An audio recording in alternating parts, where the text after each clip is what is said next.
ఫోన్లు జెంట్స్ అయితే పైన పాకెట్‌లో వేసుకుంటున్నారు. లేదంటే ప్యాంట్ పాకెట్స్‌లో వేసుకుంటున్నారు.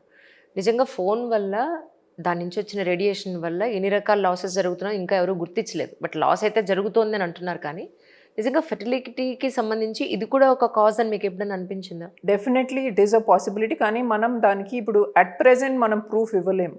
ఇది ఒక కాజ్. అండ్ పొల్యూషన్, ఎక్కడ చూసినా పొల్యూషన్, ఎక్కడ చూసినా ఐవీఎఫ్ క్లినిక్స్. అయితే చాలా ఎక్కువైపోయాయి. దట్ ఈస్ బికాస్ ఇన్ఫర్టిలిటీ అంత అయిపోయింది. So they must be related. కానీ చాలా అవేర్‌నెస్ పెంచాలండి. చాలామంది చెప్తూ ఉన్నారు, టైట్ ప్యాంట్స్ వేయకండి, టైట్ బట్టలు వేయకండి అని. ఇస్ ఇట్ రియల్లీ వర్త్ అండి? For men yes, for ladies it doesn't really make much of difference. ఎందుకంటే ఆ యూట్రస్, ఆ పెల్విక్ బోన్ లోపల it is completely protected. So అవి వేరే ఫ్యాక్టర్స్. లేడీస్కి మోస్ట్లీ ఐ వుడ్ సే మీ బ్లడ్ షుగర్ చూసుకోండి, eat healthy, high protein diet తీసుకోండి. And people who have problem, PCOS లాగా ప్రాబ్లమ్స్ ఉండేవాళ్ళు, they need to take little extra care. Physical activity చాలా important. So ఆ ఇన్సులిన్ సెన్సిటివిటీ మంచిగా ఉంటుంది. They excess weight gain ఉండకూడదు.